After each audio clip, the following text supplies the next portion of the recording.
എത്തിയിരിക്കുകയാണ്. കുട്ടിപ്പാട്ടുകാരുടെ കൂട്ടുകാരെ വെൽക്കം ചെയ്തതിനു ശേഷം നമുക്ക് വഴിയെ വിശേഷങ്ങളും പാട്ടുകളും ഒക്കെ കേൾക്കാം. So let's welcome MJ uncle, Arya ചേച്ചി ആൻഡ് മധു അങ്കിൾ. വെൽക്കം.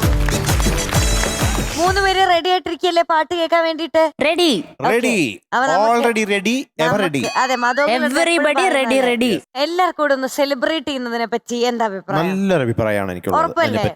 മധു അങ്കിളുടെ നല്ല അഭിപ്രായമാണെങ്കിൽ എനിക്ക് നല്ല അഭിപ്രായമാണ്. എനിക്ക് അതിലും നല്ല അഭിപ്രായമാണ്. MJ അങ്കിളിനോ സന്തോഷല്ലേ സെലിബ്രേഷൻ റൗണ്ട് വരുന്നത്? പിന്നെ സെലിബ്രേറ്റ് ചെയ്യണ്ടേ? അതെ, അങ്ങനെ നമ്മൾ സെലിബ്രേറ്റ് ചെയ്യാനായിട്ട് ഒരാളെ വിളിക്കാം. നല്ലോണം പഠിക്കുന്ന, നല്ലോണം പഠിച്ച് പാട്ട് പാടുന്ന ഒരാള് വരാൻ പോവാണ്, നമ്മുടെ ആവണിക്കുട്ടി. Let's welcome Avani on stage. നമ്മുടെ ചിടിക്കുടുക്കിയാണ് ടോപ്പ് സിംഗറിന്റെ. ബ്ലൂവോ ബ്ലാക്കോ? പർപ്പിൾ.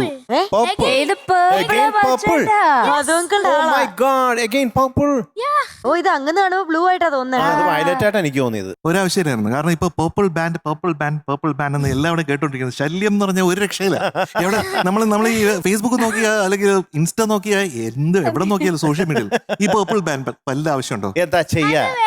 എല്ലാവർക്കും എന്തോ ഒന്നും കിട്ടാത്തോണ്ട് അത് എടുത്തതാ. പക്ഷെ നന്നായി, കണ്ണിനൊരു കുളിർമ. പിന്നെ എനിക്കൊരു കാര്യം പറയാനുണ്ട്. അപ്പൊ പിന്നെ പറഞ്ഞാ മതി. ഇന്ന് എന്റെ മ്യൂസിക് ടീച്ചേഴ്സ് വന്നിട്ടുണ്ട്. നമസ്കാരം.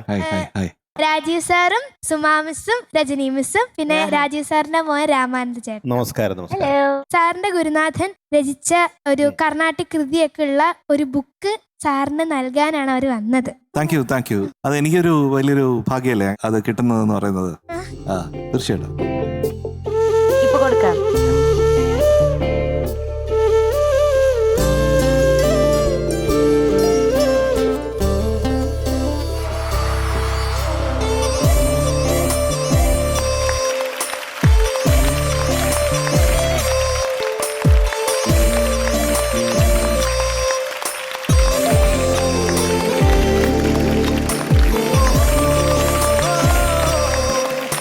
ഇതൊരു വളരെ അമൂല്യമായ, ഞാൻ എൻ്റെ ഹൃദയത്തിൽ ട്രഷർ ചെയ്യേണ്ട ഒരു പുസ്തകമാണ് വന്ദേ ഗോപാലം. ഇത് പ്രൊഫസർ MG ഗോപാലകൃഷ്ണൻ സാറിൻ്റെ അദ്ദേഹം രചിച്ച കൃതികളാണ്. അതിൻ്റെ ഫുൾ നൊട്ടേഷനോട് കൂടിയ കൃതികളാണ്. അപ്പോൾ ഗോപാലകൃഷ്ണൻ സാറിനെ ഞാൻ തിരുവനന്തപുരത്ത് വെച്ച് ഒരു കാലത്ത് അദ്ദേഹത്തിൻ്റെ മുന്നിൽ പാടാനായിട്ടുള്ള ഒരു വലിയൊരു ഭാഗ്യം എനിക്ക് കിട്ടിയിട്ടുണ്ട്. കാരണം അദ്ദേഹത്തിൻ്റെ മകൻ പ്രേമൻ ചേട്ടൻ, എൻ്റെ സ്വന്തം ചേട്ടനാണ് പ്രേമേന്ദ്രൻ ചേട്ടൻ. ഇതൊരു വളരെ അമൂല്യമായിട്ടുള്ള ഒരു ഗിഫ്റ്റാണ് ഞാൻ പറഞ്ഞത്. കാരണം ഇത് പ്രചരിക്കണം. കാരണം അദ്ദേഹം ശമൻകുടി സാറിന്റെ ശിഷ്യനാണ്. എത്ര ഗംഭീരമായിട്ട് അദ്ദേഹം പാടുമായിരുന്നു. അദ്ദേഹം പാടി കേട്ടുള്ള കൃതികളൊക്കെ എൻ്റെ ചെവിയിൽ ഇപ്പോഴും ഉണ്ട്. അപ്പോൾ ഇത് ഞാൻ ഇവിടെ വയ്ക്കുന്നു. താങ്ക് യു രാജീവ് ജി അദ്ദേഹത്തിൻ്റെ ശിഷ്യനാണ്. ഇത് നൊട്ടേറ്റ് ചെയ്യുന്നതിലും രാജീജിയാണ് അത് മെയിനായിട്ട് അത് ചെയ്തതെന്ന് ഞാൻ മനസ്സിലാക്കുന്നുണ്ട്. അത് ഗംഭീരാണ്. Thank you so much. സന്തോഷായി. എനിക്ക് ഏത് പാട്ട് പാടിയാണ് ഞങ്ങളെ കുളിർമഴ പെയ്യിക്കാൻ പോകുന്നത്? ചെല്ലത്താമര ചെറുചിരി ചുണ്ടിൽ ചൂടിയോ. Hello hello hello. സിനിമയുടെ പേര് ഹലോ. ബാക്കി പറഞ്ഞു. Year 2007. Music Alex Paul sir, lyrics Vayalar Sarath sir, പിന്നെ പാടിയത് ചിത്രാമയും സംഗീത മാമും. All the best.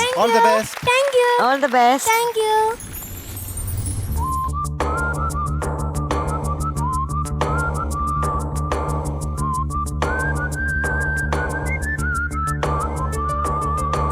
ചെല്ലത്താമരി ചെറുചിരി ചുണ്ടിൽ ചൂടിയോ, തുള്ളിത്തേനുമായി കനവുകളുള്ളിൽ തുള്ളിയോ.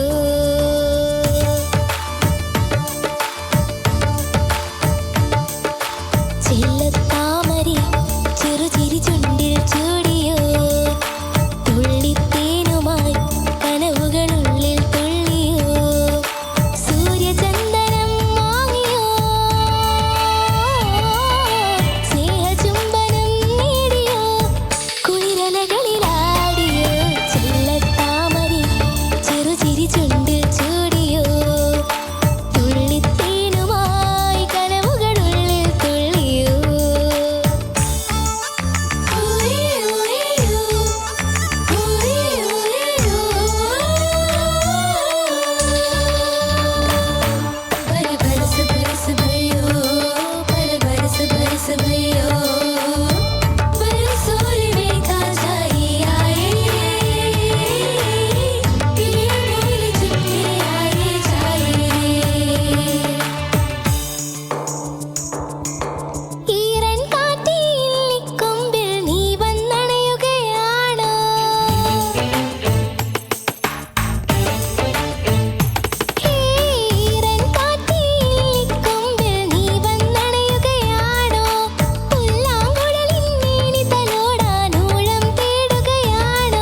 So Avanikkutty going to be awarded 97 out of 100 today. Thank you sir. ആവണിക്കുട്ടി, എന്തോ അവരുടെ മൂന്നാളുടെയും കമന്റ്സ് ഒക്കെ നമ്മൾ കേട്ടു. എന്നാലും നമ്മുടെ ടീച്ചേഴ്സ് ഇവിടെ വന്നിട്ടില്ലേ, അവരുടെ അടുത്ത് ചോദിക്കണ്ടേ എങ്ങനെ ഉണ്ടായിരുന്നു പാട്ടെന്ന്? ഒരു പാട്ട് ടീച്ചർ ഉണ്ടല്ലോ, ഒരു പ്രാവശ്യം പറഞ്ഞിട്ടില്ലേ ആദ്യമായിട്ട് ടീച്ചറാണ് കണ്ടുപിടിച്ചത്. അതേത് മിസ് അത്? സരി. സുമാ മിസ്സിന് എന്ത് തോന്നി പാട്ട് കേട്ടിട്ട്? നന്നായിരുന്നു. ആ, ഈ പറഞ്ഞ പോലെ ജഡ്ജസിന്റെ അഭിപ്രായങ്ങള് അതുപടി തന്നെ മനസ്സിൽ കൊണ്ടുവരിക, എന്നിട്ട് ഫോളോ ചെയ്യുക. കുറച്ചുകൂടെ നന്നാക്കാമായിരുന്നു. നമ്മൾ ജഡ്ജസ് അല്ല കേട്ടോ, നമ്മൾ നമ്മൾ ബഡീസ് ആണ്. ഹാപ്പി അല്ലേ? All the best. Thank U. Christmas ഒക്കെ അടിച്ചു പൊളിക്കണം. ബൈ. Bye bye.